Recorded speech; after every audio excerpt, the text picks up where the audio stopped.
Hello and welcome to the second devlog of our game. If you haven't watched the first one, we're making a multiplayer cave-themed survival game. In the past 2 weeks, I've been busy optimizing, adding new game mechanics, and fixing bugs. The first thing I added was item drops. It's pretty easy to do in a single-player game, but in a multiplayer game, it's actually really difficult. The problem is that all of the players have to somehow communicate with each other to know what and where the items are. I'm not gonna lie, it took me a while to figure out how to handle this. I really don't want to get in the details of this because this is really boring stuff, but long story short, I just gave each item an ID and made the server fully responsible for the items. And ta-da, we have items. Now, since the start of this game's development, I really hated how I handled blocks. Basically, when a chunk would get loaded, I would just loop through all of the blocks, spawn them, set their texture, outline, and so on. And this was really inefficient. This led to some crazy bugs and lag spikes. At some point, I wanted to start over.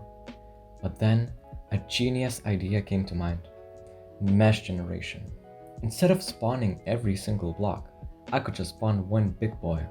And then, I would just need to make a texture with a compute shader and apply it. You might be wondering what these compute shaders are. Basically, they're like shaders, but compute. Yeah, you're welcome. On a serious note, they are really useful and allow things to get computed in the GPU instead of the CPU, which is much faster. Now the problem is though, that I've never done mesh generation or compute shading in my life. I mean, it can't be that hard.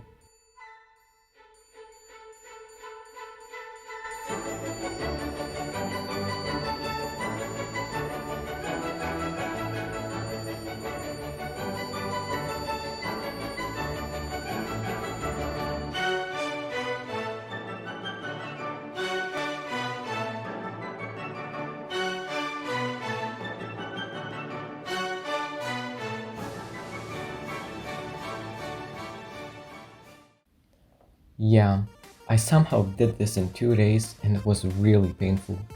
But it has paid off. Before you could feel when the chunks were getting loaded. There was a slight lag spike. Now it's smooth like butter. I was incredibly happy. The main problem of the game is finally fixed. So I moved on to something that every survival game has: inventory. I went with a very standard approach and definitely didn't copy it from any other game. I would never do that. So yeah, it didn't take me that long to get the inventory working, but it was fairly annoying to implement. Soon after that, I added a feature that lets players pick items up. Then I spent a bit too much time making stuff look good. I added animations to the inventory, added item descriptions, and finally, it's looking pretty nice. Anyway, thanks for watching. If you enjoyed this video or this game is looking interesting to you, consider leaving a like or maybe even subscribing. See you later!